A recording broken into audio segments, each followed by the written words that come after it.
I'm Dr. Tony Iton. I work for the California Endowment, and welcome to Cities and the Life course.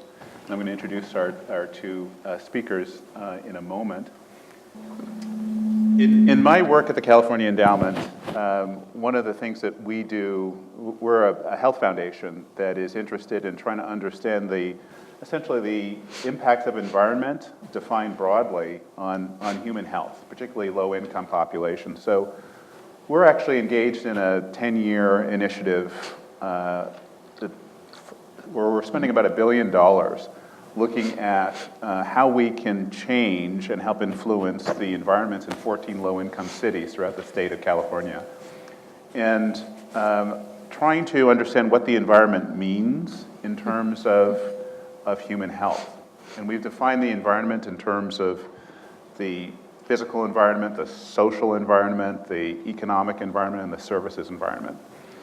And in this conversation, we're going to talk about demography and some of its implications on urban life. And we have two just wonderful perspectives on that. Boy, that really does vary when I turn my head, doesn't it? Yeah. Okay, so I'll try to keep my head straight. The first one is Elaine Wethington. And Elaine is a professor of human development and sociology at Cornell University. She's a co-director of the Cornell Edward R. Roybal Center for Translational Research on Aging, which for the last 10 years has translated basic findings on social integration and isolation into interventions and programs designed to promote the well-being of older people in New York City and New York State. She studies stress across the lifespan and how factors such as support for or from others may buffer its impact on health. And in my research on Elaine, I watched some of her video presentations online, and one of the comments that stuck with me was this notion that social isolation on health is actually more lethal than cigarette smoking, which I thought was actually a very profound thought.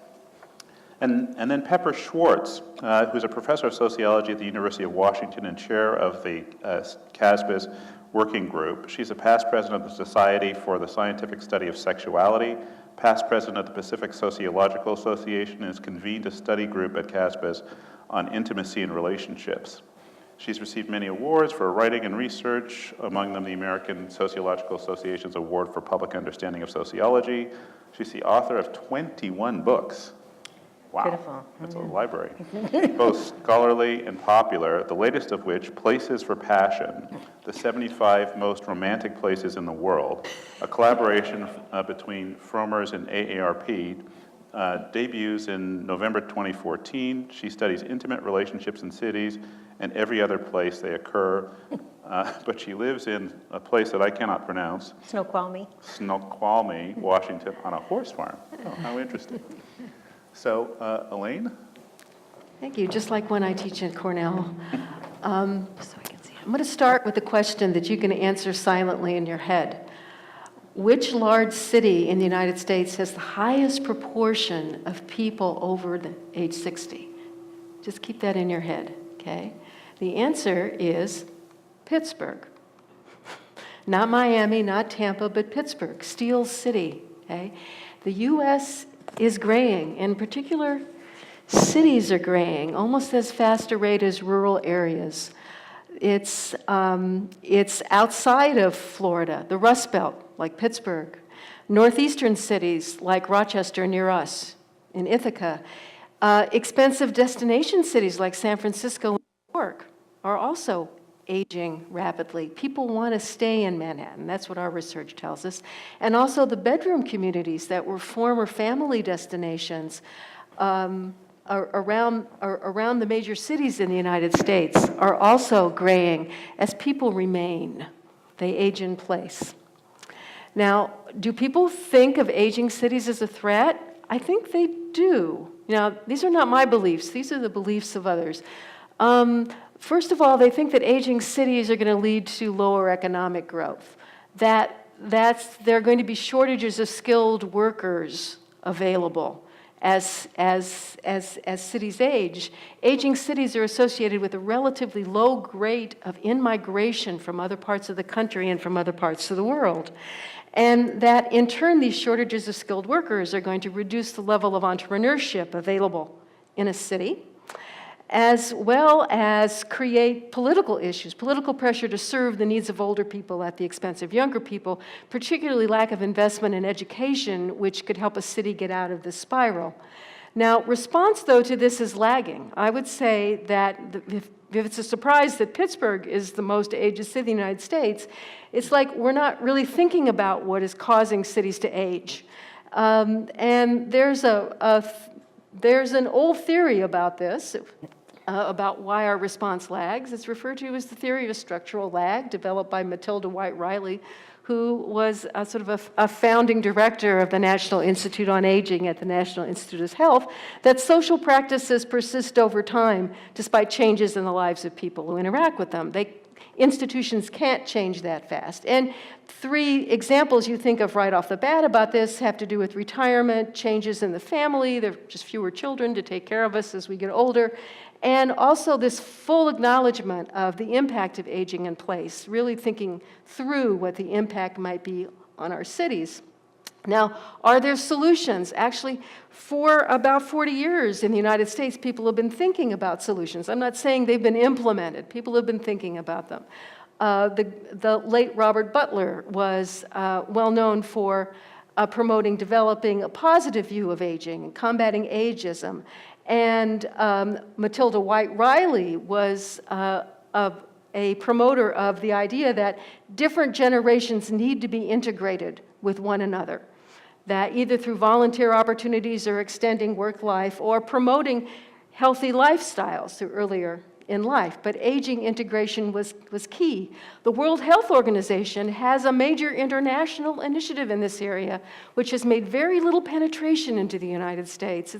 It's called active aging, or sometimes positive aging. And there are 3 principles of this: inclusiveness, integrating the old with the young, promoting prevention, starting with people at young ages, making them think about aging, and fostering positive views of aging, bring different age groups together, integrate them together, coming together in common cause. And this has been implemented. There are multiple programs in our neighbor to the north, Canada. 2012 was a European year of active aging, and then Robert Butler was the American leader of the World Cities Project. Now, are there organizations in the U.S. taking positive steps? I mean, I think at a small level there are. There's no one unique American policy to address this issue. AARP has a series of awards to promote active aging, positive aging groups. There's Civic Ventures, which was a volunteer promotion group for many years, has become web-based to encourage older people to engage in generative careers later in life, to keep their work life going. Linda Freed developed an intergenerational volunteering program called the Experience Corps, which is widely imitated. And there are community researcher partnerships in major cities, including one that I co-direct. Now, there are some, in our work in New York, which has been primarily in New York City, but I have examples from other cities as well, there are many barriers to be overcome, okay? Age segregation is just as extreme as it was, okay? The only integrative institution for age groups in the United States remains the family, okay? Ageism is still a significant barrier. A recent study in Great Britain, 2012, of 40 countries uncovered, uncovered that people have ambivalent stereotypes about growing old. Using Susan Fisk's work, that older people are perceived to be warm, but also perceived to be less competent, okay? Over the hill, okay? It's a kind way of saying. Another barrier is our response to that great black hole, Alzheimer's disease. Okay? Millions of baby boomers will be affected. Prevention and treatment are underdeveloped. The number of caregivers is dropping relative to those who will need care. There are effective caregiving interventions that have not been translated. Okay? And there's sort of a hidden barrier here. Things are not being translated quickly enough, probably because of competition for the time of the social workers, the helpers in the world, who have to implement programs for all different sorts of groups. Prevention and treatment of pain is our new focus in New York, okay? Over millions and millions of baby boomers are going to be living with chronic pain. It is the leading cause of disability, greater than any one single disease in the United States, and that pain is an understudied cause of social isolation, okay? It promotes inclusiveness, and this didn't come in, but that's all right. I want to discuss just briefly, and hope I'll have questions about this, about a model for action that we have developed in New York City, where we make it possible for researchers, community members, and those who advocate for community members to collide and to come up with innovative programs which address some of these barriers toward integrating older people fully in life. And I will leave it there. That's my village that made all this possible.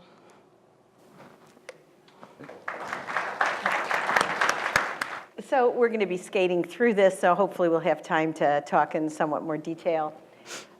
Basically, I'm looking at the life cycle here of romance and relationships, which I consider an extremely important core value for just about everyone, and a hope for those who have it, don't have it, and a challenge for those who do.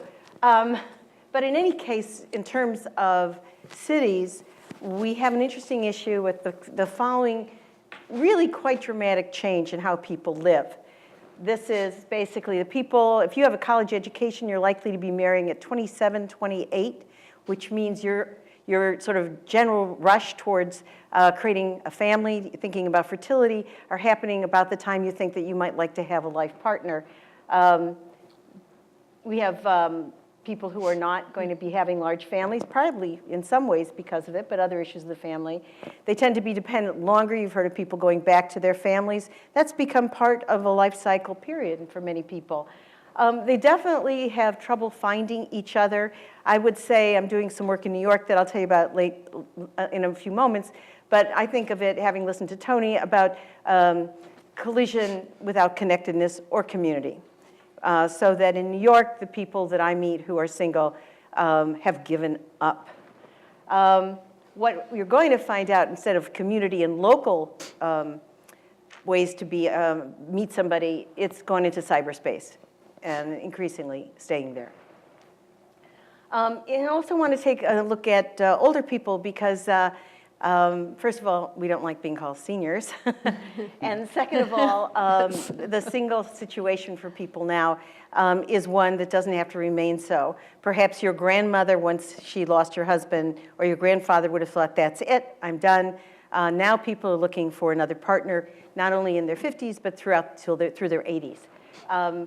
They are having a divorce rate that is twice the percentage increase of any other group in the life cycle. They are in two different kinds of positions. Either they're in vertical lives, in big cities like in New York, or they're spanning out to communities that are age-graded, or they're aging in place, as Elaine said. They're staying in communities that are often leaving them, but they stay because it's their home or their kids are near them. Basically, if I was going to talk to them about them in any depth, I would put them into the healthy and the unhealthy. They have very different desires and lifestyles between each other, and also the partnered and the isolated. You'd think that if there were in cities, it would be easier, but it depends, because the high cost of housing has changed ability of people to have discretionary income as they get into fixed incomes, and it's taken up most of their money in these very expensive communities. But it's interesting for young people, most of them, and I say young, I mean 28, 30, early 30s, into their mid-30s, they have roommates. They can't afford housing, and they don't, if they do have individual housing, they have it in very tiny spaces. Something I can talk about more of is that I'm actually on a TV program called Married at First Sight, where we ask a number of people if they will trust me and 3 other experts to fix them up with someone who they will marry and meet at the altar for the first time. And then we follow them for 6 weeks. You can see the first season on the net if you want to. So we thought that no one's going to want to do this. Thousands of people have volunteered to do that. Our last application was 7,000 people. And when you talk to them, say, well, we trust you because we can't trust ourselves anymore. Part of what's happened in the cities where there is density is lots of bad experiences that have made people feel they no longer know how to meet someone in a way that I think if they were in a smaller situation with less opportunity, they would behave differently, but we can talk about that.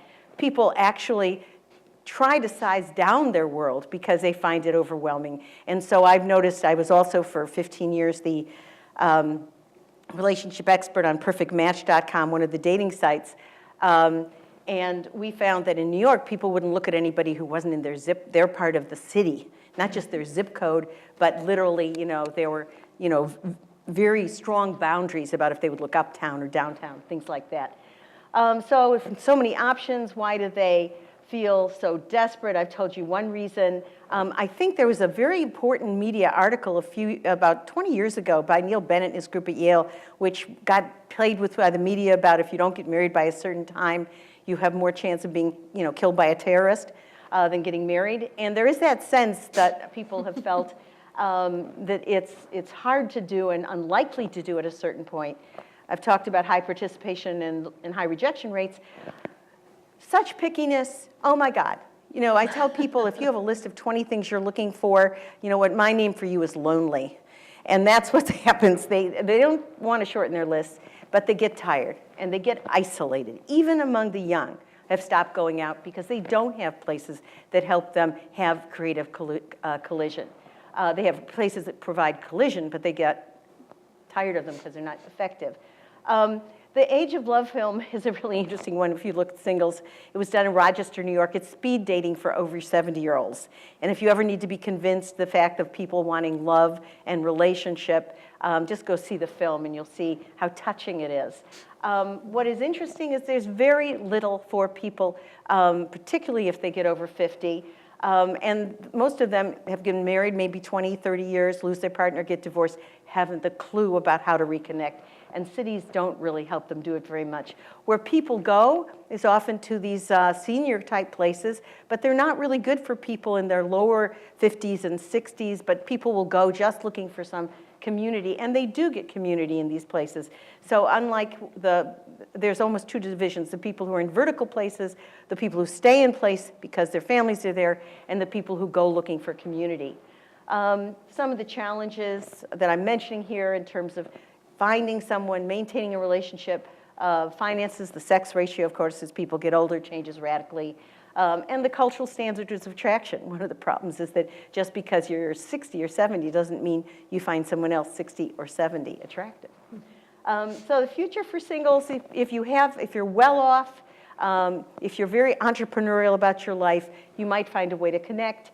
City density can help create some opportunity, but this does not work so much for older people.